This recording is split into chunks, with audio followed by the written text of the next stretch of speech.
As a guitarist, the idea of playing daily is very appealing. We have this vision of coming home from work early, drifting into this world where nothing else matters except for a mahogany fretboard, a 1950s styles Gibson Les Paul standard, and riffs from Master of Puppets. But most days the reality is cleaning up trash that the dogs got into, washing the dishes, cooking dinner for the kids, and 100 more mundane tasks that just get in the way of shred time. And if that's not the case, the couch is a much more ideal pastime. But then you find yourself driving home on a Friday afternoon, work was slow so everybody cut out early, and you actually have energy for a change, probably the excitement of getting off before you were supposed to. And when you get home, nobody's there. So you head into the studio, which is actually just a bedroom that you keep your guitars, and you turn the amp up to a level which you're pretty sure that the neighbors could hear, and start jamming on a kill switch riff. But it's just not feeling right. It's not coming out right. If you've been there, I have the answer for you. You need to change your guitar strings. They're worn out. They're dirty. You haven't played in over a month. And the last thing you were thinking about was the condition of your guitar strings. That's what I'm going to show you today. How to change the guitar strings the proper way. I know you're probably thinking, it's easy. Changing guitar strings is easy. But there is some crucial elements to changing the guitar strings that you do want to think about in order to get the most out of your fresh set of strings. And there's a few things you need to pay attention to in order to not damage the guitar when you're changing your strings. A lot of people don't think about this stuff. So the guitar we're going to be working with today is my Diamond Series Schecter that I have right here. I got this back in 2014. I paid 900 bucks for it. I don't know what the price point on it is now, probably like 1200 or so. But this guitar is very easy to play. The neck is very smooth. It's almost kind of like a matte finish, I guess. Your hands move across the neck very easy.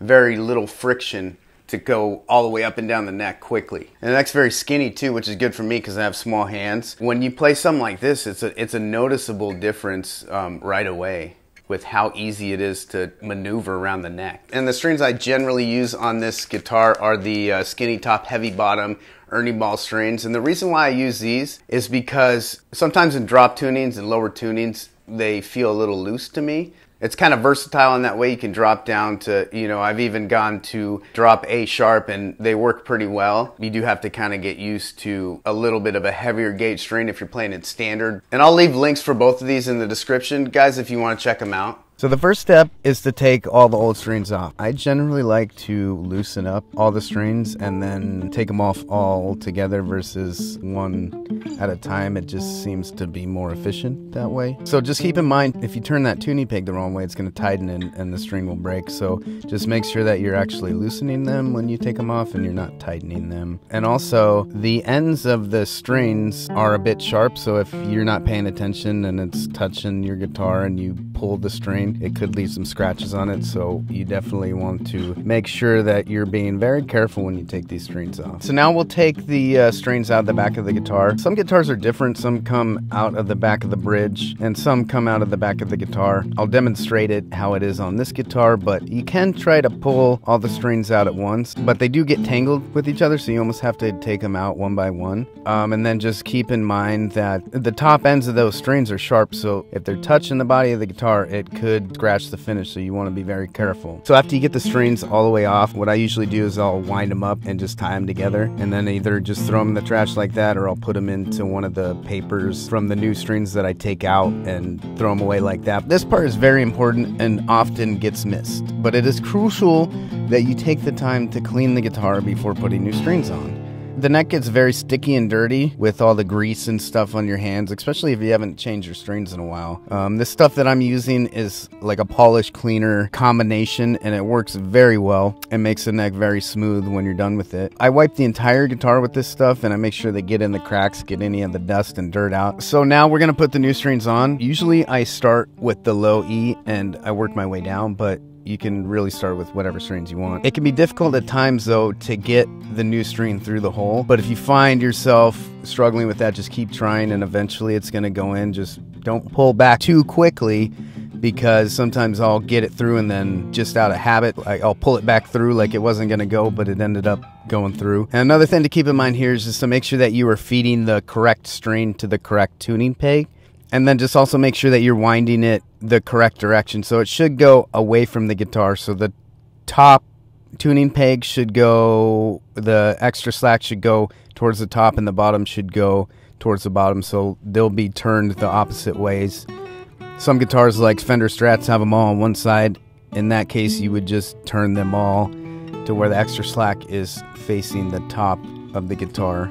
So this particular guitar has string locks on the bottom, which comes in handy. I'll generally pull the string all the way through, then I'll pull back just a little bit to give it enough slack to go around maybe one time, and then I'll lock those before I start to tighten it. If you don't have string locks though, you probably want to leave enough slack to go around the tuning peg at least 2 times, just so that it doesn't end up unwinding on you. So now we're going to cut off the extra slack that's left at the end of the strings. I have been using needle nose pliers for this for a long time. I used to just wiggle the string until it broke, but I had a situation to where the small E string broke and then unwound, so I stopped doing that. I use needle nose pliers. I'm sure that they make a tool that is specifically made for this purpose, but I don't have one, so I'm using needle nose pliers. The most important part with this is to be careful, because these pliers can scratch the tuning pegs and it can scratch the head if you get too close. So you definitely do not want to touch the guitar with these needle nose pliers at all. I generally stay above the tuning peg about a 1/2 inch and just leave a little extra slack on just to be careful. And now we need to tune up and stretch out the strings a little bit. Generally get the tuning pretty close just by ear when I initially put the strings on. But the most important part here is that you wash your hands before you touch these strings. You don't want to get a bunch of dirt and grease on these brand new strings. In fact, it's a good idea to wash your hands before you play guitar anytime, and your strings will last longer if you do that. Then I like to stretch each string out just a little bit before I tune, and then I'll usually stretch them out a little bit more, and then maybe play some stuff that utilizes all the strings fairly equally, and then I'll tune up again. You can do that a couple times if you want. I usually will just check the tuning more frequently for the first couple times that I play, because those strings will stretch out a bit, and if you're not checking, you'll wonder why your guitar sounds like crap, and it's probably because it's out of tune. And I forgot to mention earlier about using like a string winder. I was using my hands, but that's because I just can't find my string winder and I haven't bought a new one. But what I'll do is I'll link a maybe like a whole kit of stuff that you need to get you going, like the microfiber towel, the string winder, the spray, and if there's anything else that I see that I don't have that would help you guys be more efficient at changing strings, I'll add that in as well.